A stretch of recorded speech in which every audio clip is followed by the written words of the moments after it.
ना तभी कटेंगे, अदरवाइज संभव नहीं है। हेलो, सोच कर देखिए कि दुनिया के हर फील्ड के अंदर जब आप कोई भी काम करते हैं, आपसे सबसे पहले एक चीज पूछी जाती है, कितने पढ़े लिखे हो। जितने हम पढ़े लिखे होते हैं उतनी हमारी औकात नाप के हमें काम दिया जाता है। मैं 10वीं फेल हूं, चपरासी बना दो। मैं इंजीनियर हूं, 15,000 दे दो। मैं डॉक्टर हूं, 50,000 दे दो। मैं साइंटिस्ट हूं, 1 लाख रुपया दे दो। दुनिया के हर फील्ड में हमारी औकात नाप के हमें काम दिया जाता है। ये दुनिया का पहला फील्ड है जहां पर कभी किसी की औकात नहीं नापी जाती। यहां पर एक ही चीज पूछते हैं, एक ही चीज। तू कपड़े पहनता है? आप बोलते हो पहनता हूं। तू हल्दी धनिया मिर्ची खाता है? आप बोलते हो खाता हूं। तो तू आरसीएम का करोड़पति बन सका है? बस यही क्वालिफिकेशन चाहिए हमारे बिजनेस के अंदर। हेलो, मैंने इस बिजनेस के अपने 5 साल के करियर के अंदर रिक्शे वाले को करोड़पति बनता देखा। मैंने अपने इस बिजनेस के 5 साल के करियर के अंदर सब्जी बेचने वाले को करोड़पति बनते देखा। मैंने अपने इस बिजनेस के 5 साल के करियर के अंदर रोड पे चलते आदमी को करोड़पति बनते देखा। मैंने अपने इस बिजनेस के 5 साल के अंदर करोड़पति को करोड़पति बनते देखा। मैंने अपने इस बिजनेस के 5 साल के करियर के अंदर अच्छे खासे डॉक्टर इंजीनियर को करोड़पति बनते देखा। ये बिजनेस दुनिया का वो बिजनेस है जो किसी से धर्म नहीं पूछता, जात नहीं पूछता, समाज नहीं पूछता, स्टेट नहीं पूछता, डिस्ट्रिक्ट नहीं पूछता। एक ही चीज पूछता है, अगर तू इंसान है और कपड़े पहनता है और हल्दी धनिया मिर्ची खाता है तो यहां पर खड़ा हो सकता है, तेरी जिंदगी बदल सकती है। बस इतनी सी बात पूछता है। ये आपका है। अच्छी खासी सरकारी नौकरी मिल चुकी थी, जिंदगी चल रही थी। एक आदमी ने मेरे पिताजी के ऑफिस में आके बोला, सर ये बिजनेस कर लीजिए। मेरे पिता ने उसको भगाया नहीं, ये बिजनेस को देखा, समझा और मुझे आज भी वो तारीख याद है। 15 अगस्त सन 2000 को ये बिजनेस मेरे पिता ने साइन कर दिया। हेलो,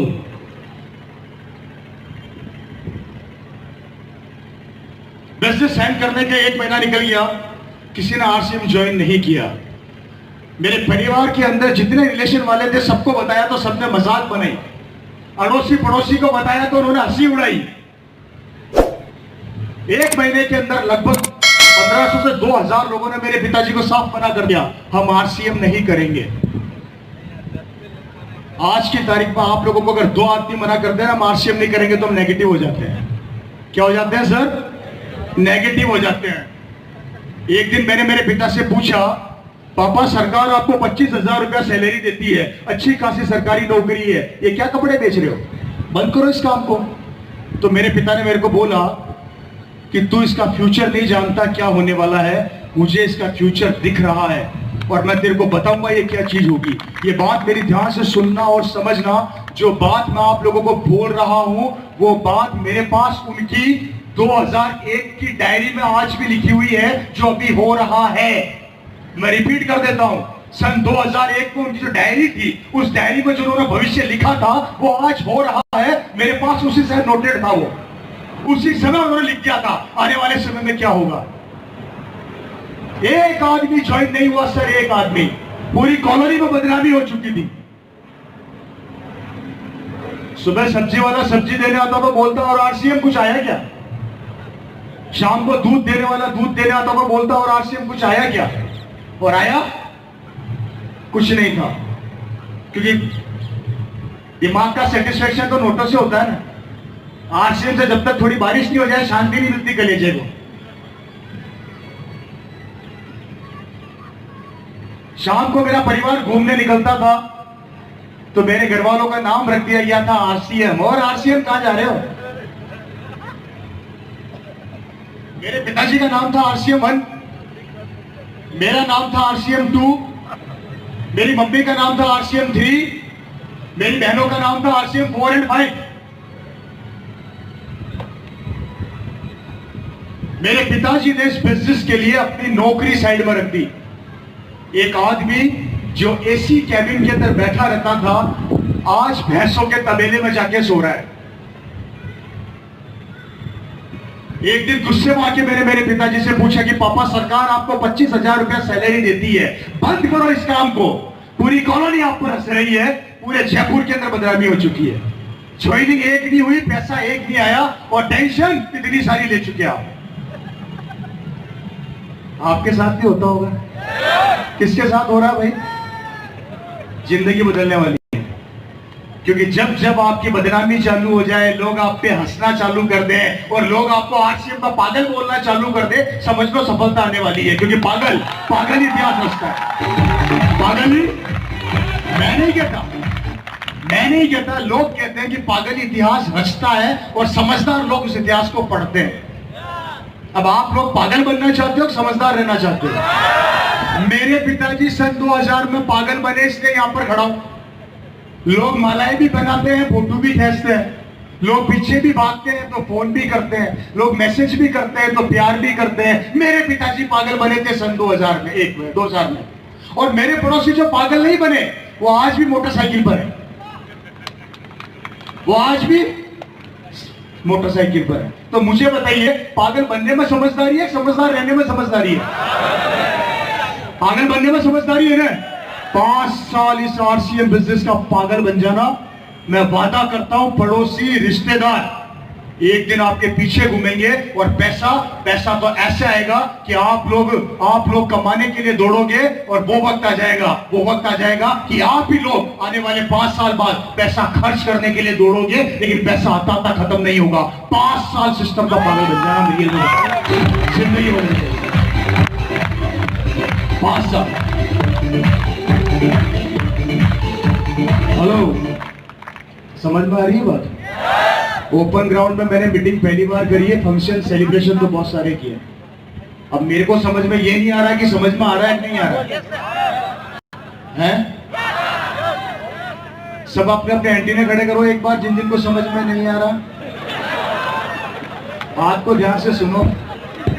हेलो, गर्मी लग रही है?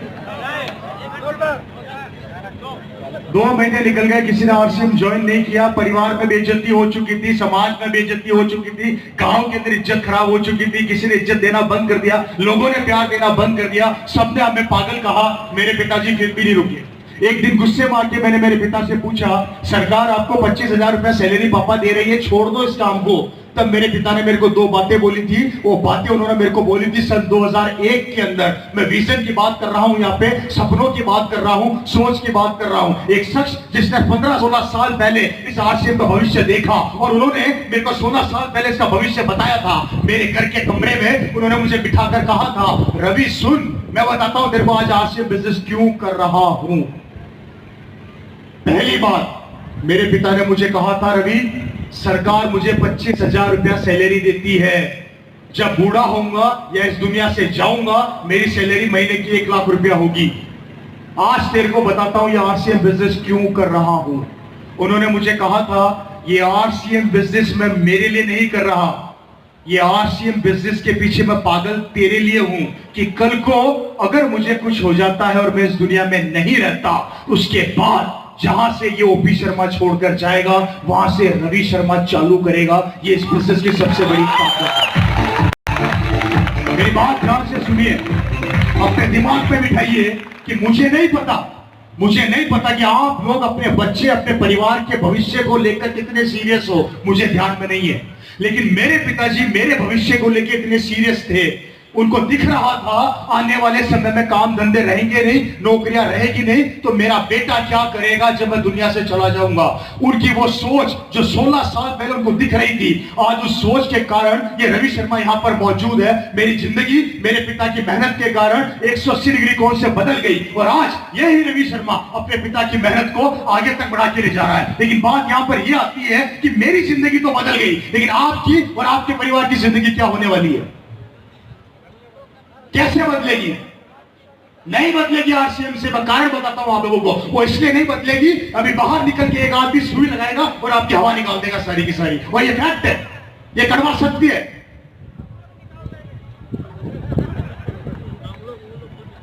हेलो,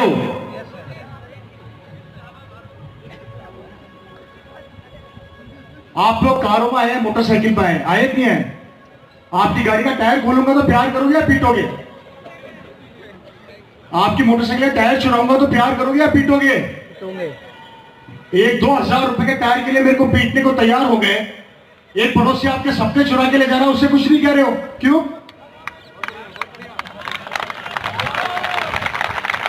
है सर? एक आदमी हमें बोलता है कि तेरा जन्म तो रिक्शा चलाने के लिए हुआ है, तू रिक्शा ही चलाएगा, तो हमारे दिमाग में क्या बैठ जाता है? यस, ये सही कह रहा है, मैं तो रिक्शा वाला ही रहूंगा। बाहर के लोग आपको यह दिखाते हैं, मजबूर करते हैं सोचने के लिए कि तू मजदूर पैदा हुआ था और मजदूर ही मरेगा। और हम लोग यहां पर यह कहते हैं कि तू मजदूर तो पैदा हुआ है लेकिन तू मजदूर नहीं मरेगा, ये हम तेरे से कमिटमेंट करते हैं। तो हमें कहा जाता है हम पागल बनाते हैं। हम आपको आपसे मिलाते हैं, आपकी ताकत से मिलाते हैं, तो हमें कहा जाता है हम पागल बनाते हैं। आपको आपके सपनों से मिलाते हैं, तो हमें कहा जाता है हम पागल बनाते हैं। वो लोग आपके सपने चुराते हैं, आपके ख्वाब चुराते हैं, आपकी जिंदगी बर्बाद करते हैं, तो वो समझदार बनाते हैं।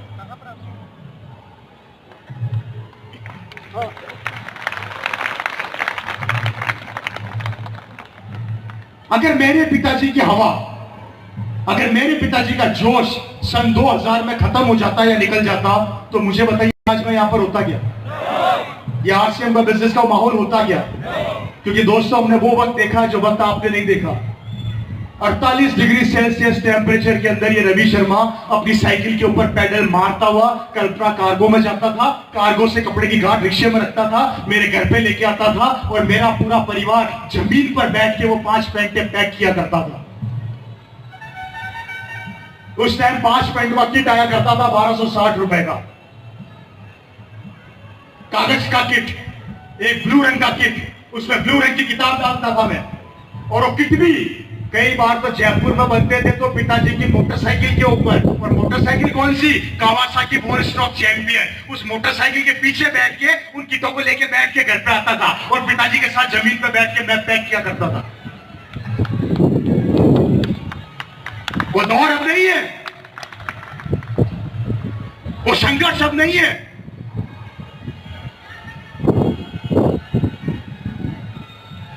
खानदान ने साथ छोड़ दिया, रिश्तेदारों ने मुंह मोड़ लिया, पड़ोसी दूर हट गए, ऑफिस की नौकरी खतरे में पड़ गई, कुछ नहीं बचा था। लेकिन एक चीज बची थी और वो थी मेरे पिताजी का जुनून और विश्वास। एक दिन करके दिखाऊंगा चाहे कुछ भी हो जाए, रुकूंगा नहीं। हेलो, चलते रहे चलते रहे चलते रहे, रुके नहीं।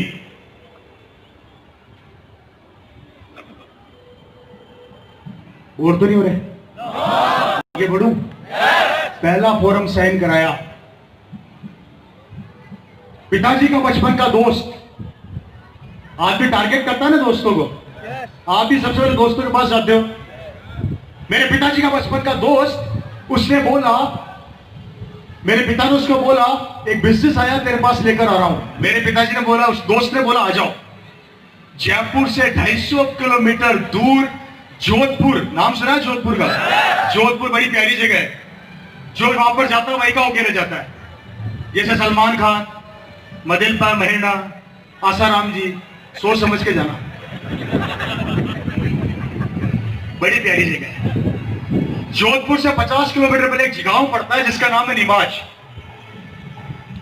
मेरे पिता का बचपन का दोस्त, जिसने मेरे पिताजी के साथ वो गरीबी देखी थी कि मेरे पिताजी संघर्ष कैसे करते थे, उसके पास ये बिजनेस लेकर गए 250 किलोमीटर दूर। और साथ ही रहे पिता के दोस्त ने, पता है मेरे पिता को क्या बोला? 4 दिन बाद आना, वापिस भेज दिया। मेरे पिताजी 4 दिन बाद एग्जैक्ट टाइम के ऊपर फिर पहुंच गए साइन कर। उस आदमी ने बोला आहा तू एक काम कर, 3 दिन बाद आ। मेरे पिताजी ने बोला अच्छा, मैं 3 दिन फिर आऊंगा। मेरा नाम भी ओपी शर्मा है, अगर तू इतना शाना है तो मैं भी तेरा बाप को शानी बनता। 3 दिन बाद मेरे पिताजी फिर पहुंच गए, साइन कर। वो बोला 2 दिन बाद आना। ओके, 2 दिन बाद आऊंगा। एक आदमी साइन कराने के लिए नौकरी पेशा इंसान 250 किलोमीटर दूर जाता था मात्र एक फॉर्म साइन कराने के लिए। बात समझना, बात की डेप्थ समझना। क्या बोल रहा हूं मैं? सफलता इम्तिहान लेती है, आसानी से नहीं मिलती। ऊपर वाला भी देता है तो, लेकिन आप लोग छप्पर बनाओगे नहीं तो ऊपर वाला फाड़ेगा क्या? छप्पर तो बनानी पड़ेगी। 250 किलोमीटर दूर मेरे पिताजी फिर चले गए साइन कर। उससे बोला ओके, पीछा छुड़ाने के लिए साइन कर दिया। मेरे पिताजी ने बोला मीटिंग रखना, मैं 2 दिन बाद फिर आऊंगा, 4 आदमी बिठा देना। उसने बोला अच्छा, अब 4 बिठाने भी पड़ेंगे? 4 नहीं, तेरे को 8 बिठाने पड़ेंगे, 16 बिठाने पड़ेंगे, मैं फिर आऊंगा। 2 दिन बाद फिर पहुंच गए, एक भी आदमी नहीं बैठा। मेरी बात समझ रहे हैं? 2 दिन और निकल गए, मेरे पिताजी ने बोला आदमी बिठा। मेरे पिताजी फिर पहुंच गए, एक भी नहीं बैठा। 1 महीने चक्कर लगाने के बाद 2 लोग मिले, मात्र 2 लोग। कितना दूर जाते थे वो? कितना दूर जाते थे वो? कितना दूर जाते थे वो? उसके बाद उस आदमी ने 2 बिठाए, 2 के 4 हुए, 4 के 8 हुए। और आज वो आदमी इस बिजनेस का बहुत बड़ा अचीवर है, जिसका नाम आप सब जानते हो। और उस आदमी का नाम है विजेंद्र सिंह राठौर, जो इस बिजनेस का डायमंड है। हेलो, कारण चलना, रुकना नहीं। कोई कुछ भी बोले थमना नहीं। अपने सपनों से समझौता मत करना, चाहे आपके घर वाले आपको रोके, चाहे आपके बच्चे आपको रोके। हमने भी रोका था, लेकिन वो रुके नहीं। चलना, चलता रहे, चलते रहे, चलते रहे, चलते रहे। सफलता मिलती गई, मिलती गई। क्यों? क्योंकि उन्होंने कभी जिंदगी में हार नहीं मानी। नौकरी को साइड में रख दिया, नौकरी से इस्तीफा दे दिया। एक ही चीज नजर आती थी, और वो थी आरसीएम, आरसीएम, आरसीएम। कारण उनको भविष्य नजर आ रहा था। जो लोग विजनरी होते हैं ना, विजनरी, वो लोग आसमान को छूते हैं। और जिनके पास विजन नहीं होता ना, वो उन छुए आसमान लोगों की कहानी अपने बच्चों को सुनाते हैं। याद रखना मेरी बात। या तो कहानी सुनने वाला बन जाओ, या इतिहास रच दो। कहानी बन जाओगे तो लोग याद रखेंगे, और कहानी सुनाओगे तो बच्चे दूसरों को याद रखेंगे, आप दूसरों को याद रखोगे। अब सोच लो क्या बनना है। ओपी शर्मा जी आरसीएम की कहानी बन गए, इसलिए आप लोग याद रखते हो। रवि शर्मा इस बिजनेस की कहानी बन गया, इसलिए आप लोग याद रखते हो। याद रवि शर्मा को नहीं रखते, याद रवि शर्मा की कहानी को रखते हो। इसी तरीके से कहानी बन जाओगे तो दुनिया याद रखेगी, और कहानी बोलोगे तो लोग आपकी कहानियां सुनाएंगे। कब क्या करना है और क्या नहीं करना, आपको सोचना है। कहानी सुनाएंगे। 23 फरवरी 2012 मेरे पिताजी का देहांत हो गया। मुझे आज अच्छे से याद है, ये रवि शर्मा अपनी गाड़ी के अंदर बिठा के मेरे पिताजी को हॉस्पिटल लेकर गया था। मैं चलकर गए थे, मेरे पिताजी चलकर, अपने पांव पर मेरे पिताजी चलकर हॉस्पिटल गए थे। और जब वापस आए तो उनकी डेड बॉडी आई। सिर्फ 5 दिन हॉस्पिटल में रहे थे, और 5वें दिन की सुबह 4 बजे मेरे पिताजी इस दुनिया से चले गए। एक आदमी चलकर अपने पांव पर हॉस्पिटल जाता है और उसकी डेड बॉडी आती है। बुरा वक्त, बुरी घटना कभी कहकर नहीं आती कि मारा हूं। मैं माफी चाहूंगा आप सभी लोगों से, मैं एक बहुत गलत बात बोलने जा रहा हूं। यहां से बाहर निकले और सामने से आती ये गाड़ी ने आपको ठोक दिया, और आप भगवान को प्यारे हो गए, इस दुनिया में ना रहे, भगवान ने करे कि ऐसा कुछ हो गया, तो उसके बाद आप कल्पना करिए कि आपके परिवार, आपकी फैमिली के पास क्या रहेगा। क्या जो व्यापार आप कर रहे हैं आपका बच्चा कर लेगा आसानी से? जो नौकरी आप करें आपका बच्चा कर लेगा आसानी से? तब क्या करेगा? मेरे पिता ने विजन देखा इस बिजनेस में, यहां खड़ा हूं। पिताजी दुनिया से गए तो आरसीएम मेरे पास आ गया। मैंने इस बिजनेस को देखा, संभाला, और कोशिश कर रहा हूं बेहतर करने की। क्यों? क्योंकि उन्होंने विजन देखा, सपना देखा। लेकिन आपने अपने परिवार, अपने बच्चे के लिए क्या सपना देखा? 500 रुपए का सामान नहीं खरीदा जाता हम लोगों से, लेकिन सपने हमारे बड़े बड़े हैं। पिकअप सेंटर में जाते हैं, सामान कितना खरीदा? 100 रुपए का, और सपने बंगले के। कैसे पूरे होंगे?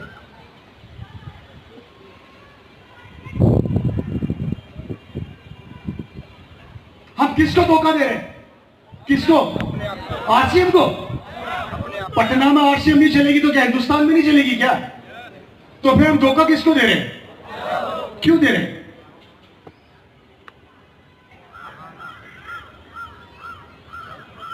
हम धोखा अपने आप को दे रहे हैं, हम धोखा अपने परिवार को दे रहे हैं, हम धोखा अपने आने वाली पीढ़ियों को दे रहे हैं, हम धोखा अपने बच्चों को दे रहे हैं, हम धोखा आरसीएम को दे रहे हैं। तो क्यों दे रहे हैं और कब तक दोगे? कब तक?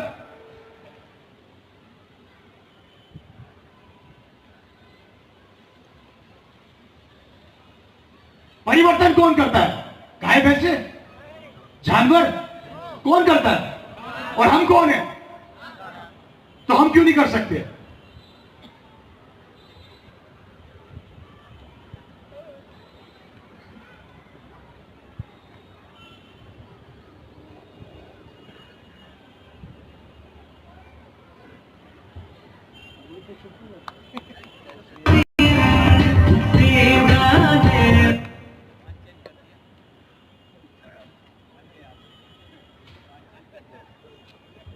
हेलो, इतना सन्नाटा क्यों है भाई?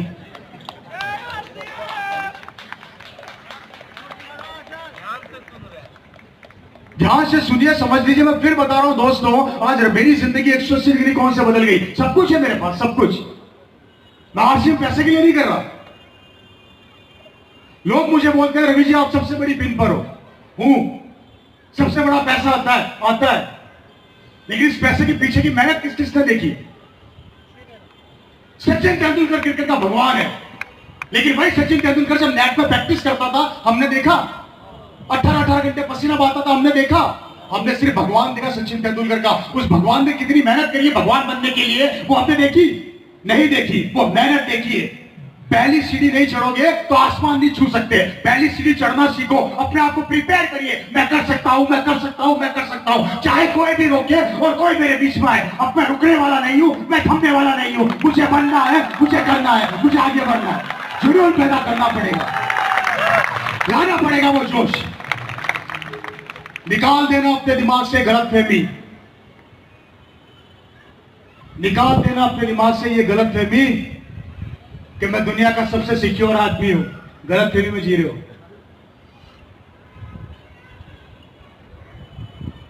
मुझे लोग बोलते हैं कि सर हमें आरसीएम की क्या जरूरत है? मेरा बेटा स्कूल का टॉपर है, मेरा बेटा 95% से पास हुआ है।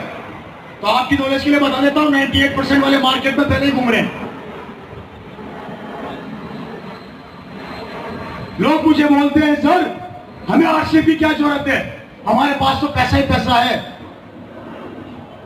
हमारे पास तो करोड़ों की प्रॉपर्टी है। तो आप लोग भी अपने दिमाग से गलतफहमी निकाल देना। करोड़पति आप हो, आपका बेटा नहीं है। धीरू भाई अंबानी के 2 बेटे थे और हैं, कौन कौन से हैं? और सबसे पैसे वाला कौन है? और अनिल अंबानी क्या हालत चल रही है पता है? बैंक करप्ट हो चुका है, बैंक करप्ट होने वाला है, कर्जा है उसके ऊपर। जब धीरू भाई अंबानी के दोनों बेटे एक जैसे नहीं हो सके तो हम क्या गारंटी लेते हैं कि हमारा बेटा हमारा जैसा हो जाएगा? क्या है? क्या करोगे, क्या करोगे? मेरे राजस्थान के अंदर मेरे पड़ोसी के पास जमीन हुआ करती थी 20 बीघा। पिताजी एक्सपायर हुआ, लड़के ने जमीन बेची, पैसा आया 20 करोड़। बेटा याश था, रोज शाम को, समझ गए, गाड़ियां खरीद ली। 6 साल लगे, 20 करोड़ साफ। जयपुर के अंदर ओला कैब चलाता है। एक जमाने में पिताजी करोड़पति थे, बेटा ओला कैब चला रहा है। आप करोड़पति हो, भगवान ने करे आपका बेटा अच्छा नहीं निकला, तब क्या होगा आपकी आने वाली जनरेशन, आपकी पीढ़ी का?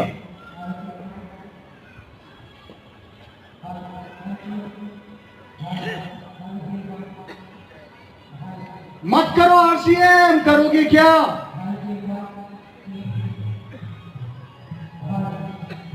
हमारे राजस्थान में वैकेंसी निकली जोधपुर के अंदर, 10,000 बच्चों को कांस्टेबल बनाएंगे। कितने सर? मैं आंकड़े बता रहा हूं, मेरा दिमाग खराब हो गया था सुन के। 20 लाख बच्चों ने एग्जाम दिए। कितने सर? राजस्थान के अंदर 10,000 बच्चों के लिए वैकेंसी निकली। 10,000 बच्चों के लिए वैकेंसी निकली, 20 लाख बच्चों ने एग्जाम दिए। 20 लाख में से 10,000 बच्चों को नौकरी मिल गई। 19,90,000 बच्चे सड़क पे आज भी स्ट्रगल कर रहे हैं। अब मुझे बताइए उनका भविष्य क्या होगा? अब आप बोलेंगे 3 महीने बाद फिर एग्जाम देंगे, तो 3 महीने बाद वो बच्चे 20 लाख नहीं होंगे, 40 लाख हो जाएंगे। तब क्या करेंगे?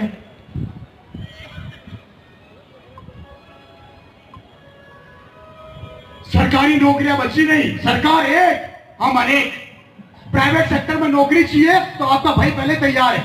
अगर आप 20%, 90% से पास हो रहे तो 95 वाला आगे खड़ा है।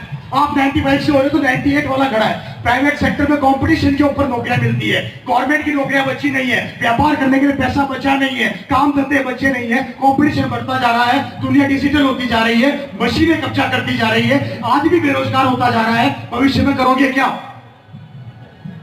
20 साल पहले एक आदमी डाकिया चिट्ठी बांटता था, जब से व्हाट्सएप ईमेल आई है डाकिया की छुट्टी हो गई।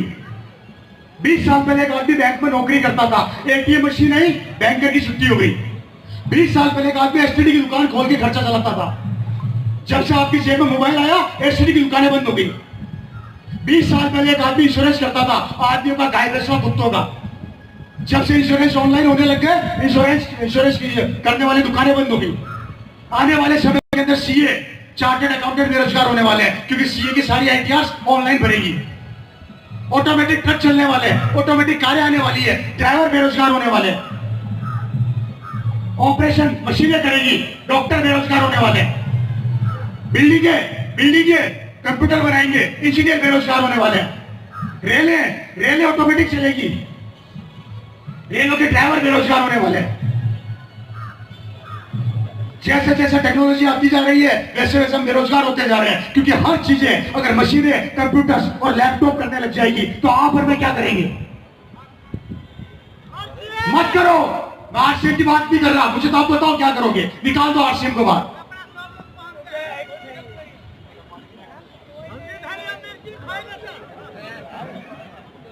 क्या करोगे?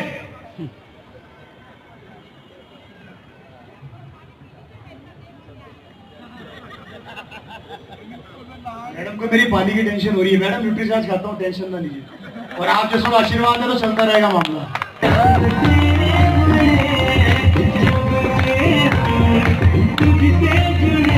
सोच कर बताइए मेरे को, जब डिजिटल आने वाला समय कंप्यूटराइज होगा, मशीनें करेंगी, आप और मैं क्या करेंगे? माफी चाहता हूं, दिल्ली की हालत देखिए आप। एक आदमी घर से निकलता है लैपटॉप लेके, कार में बैठा बैठा काम करता है, काम बंद करता है, घर जाता है तो गाड़ी में खाता है, गाड़ी में ही सोता है। बॉम्बे के अंदर एक आदमी ट्रेन के अंदर जिंदगी निकाल देता है। क्या करोगे?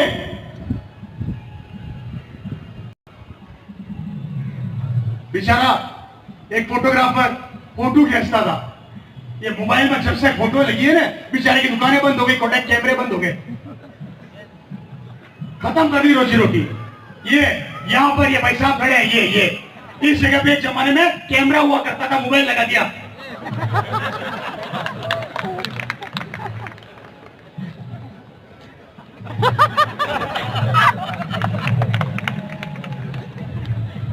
और माफी चाहता हूं, आप सब लोगों को बता देता हूं, भविष्य ऐसा वक्त आने वाला है, हमारा बच्चा सड़क पे खड़ा होकर भीख मांगेगा तो भीख नहीं मिलेगी, क्योंकि आने वाले समय में एक कंपनी हिंदुस्तान के अंदर रोबोट लाने वाली है भीख मांगने के लिए।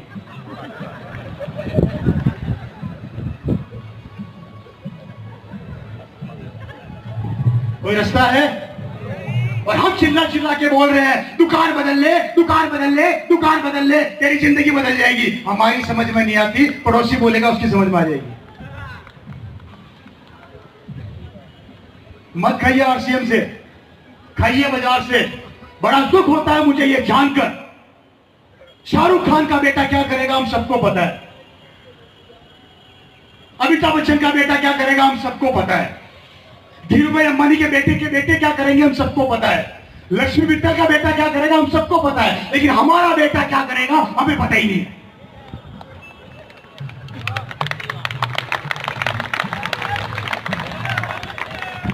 शाहरुख खान के पास कौन सी गाड़ी है हम सबको पता है, धीरूभाई अंबानी की शादी में कितना पैसा खर्च हुआ हम सब हिसाब लगाते हैं,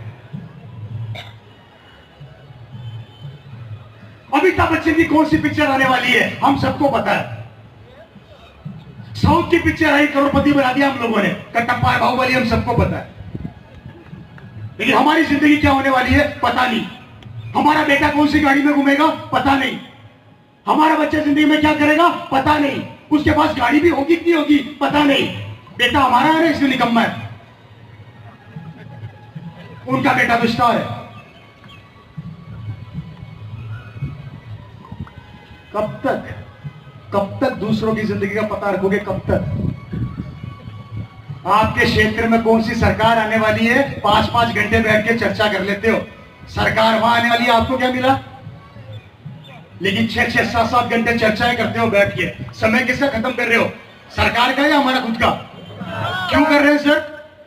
राजनीति पर चर्चा करना गलत बात नहीं है, लेकिन उसको सब्जेक्ट को उठाना और लंबा खींचना गलत बात है। 6-6, 7-7 घंटे हम लोग टाइम को किल करते हैं, इन्वेस्ट नहीं करते। किसके साथ खिलवाड़ कर रहे हैं? सरकार कोई सी भी आ जाए, लेकिन हमारे बच्चे को तो काम तभी मिलेगा जब सरकार के अंदर वैकेंसी होगी और साथ में हमारे बच्चे के पास एजुकेशन होगी, अदरवाइज कुछ नहीं मिलने वाला। लेकिन ये आरसी बिजनेस आपके बच्चे को गले लगाएगा और बोलेगा, लिया तेरे बेटे को, बेरोजगार है तो भी मैं गले लगाने को तैयार हूं, आने दे, आने दे, आने दे, आने दे।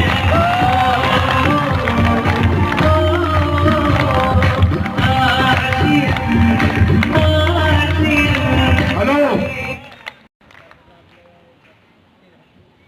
कब तक ऐसी जिंदगी जियोगे दोस्तों? जी लो, आज जी लो। आने वाले 20 साल बाद आपका बेटा कैसे जिएगा, आपकी जनरेशन कैसे जिएगी। और याद रखना, जब 20 साल बाद आपका बेटा मेरी उम्र का हो जाएगा और उसे काम नहीं मिलेगा तो पता है उसको क्या बोलोगे? अरे निकम्मे, तेरे को पैदा करके पछता रहे। जबकि दोष बेटे का नहीं है, दोष एजुकेशन का नहीं है, दोष किसी चीज का नहीं है, दोष है कंपटीशन का जो बढ़ता जा रहा है। आज से 25 साल 30 साल पहले जो पेट्रोल 5 रुपए लीटर हुआ करता था, 50 रुपए पहुंच गया। आज से 20-30 साल पहले जो दालें 10 रुपए में मिला करती थी, 100 रुपए पहुंच गई। आज से 20-30 साल पहले हम लोग जो कपड़े पहनते थे, 500 रुपए में ड्रेस आया करती थी, 200 रुपए में ड्रेस आया करती थी, 2000 पहुंच गई। महंगाई बढ़ती जा रही है, इनकम वही की वही है। खर्चे बढ़ते जा रहे हैं, इनकम वही की वही है। परिवार बढ़ते जा रहे हैं, इनकम वही की वही है। एक जमाने में परिवार के अंदर 5 आदमी काम करते थे, 5 खाते थे। अब 1 आदमी काम करता है और 5 खाते हैं। और आने वाले समय में एक भी काम नहीं करेगा और परिवार भूखा मरेगा। कारण सब कंप्यूटर करेंगे, लैपटॉप करेंगे। तब क्या करोगे?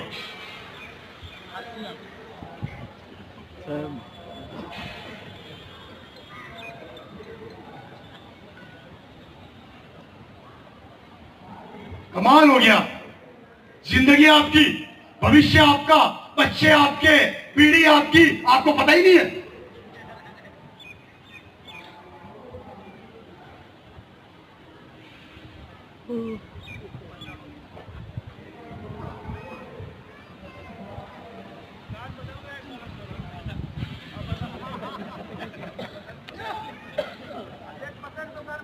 कितने लोग हैं जो अपने आप के लिए अपनी जिंदगी के 5 साल अपने आप को देना चाहते हैं।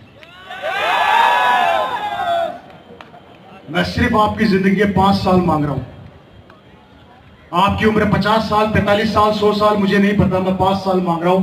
5 साल मेरे कहने पे काम करना चालू कर दो। ये रवि शर्मा जैसे पागल यहां पर आते रहेंगे और आपके बिजनेस को बड़ा करते रहेंगे, लेकिन आपका साथ जब तक मेरे हाथ में नहीं मिलेगा, ये दुनिया नहीं बदल सकती। अकेला रवि शर्मा कुछ नहीं कर सकता, लेकिन अगर आप लोगों ने अपना हाथ मेरे हाथ पे रख दिया तो मैं वादा करता हूं, एक दिन आपके बेटे को यहां पर लाके खड़ा कर दूंगा और दुनिया उसके लिए तालियां बजाएगी, दुनिया उसको सलाम करेगी। लेकिन देखा तो देखो तो सही। हेलो हेलो, करना चाहते हैं, बदलना चाहते हैं जिंदगी, या भीड़ का हिस्सा बनना चाहते हो? कितने लोग हैं जो अपने बेटे को नौकर बनाएंगे? एक भी नहीं है। कमाल हो गया ये तो। सब मालिक बनाओगे? मैंने पूछा कितने बेटे, कितने लोग अपने बच्चे को नौकर बनाएंगे? एक ने हाथ खड़ा नहीं किया। और घर जाकर उसको यही सिखाएंगे, निकम्मे, अच्छी पढ़ाई करते नौकरी मिल जाएगी। तो झूठ किससे बोल रहे हो?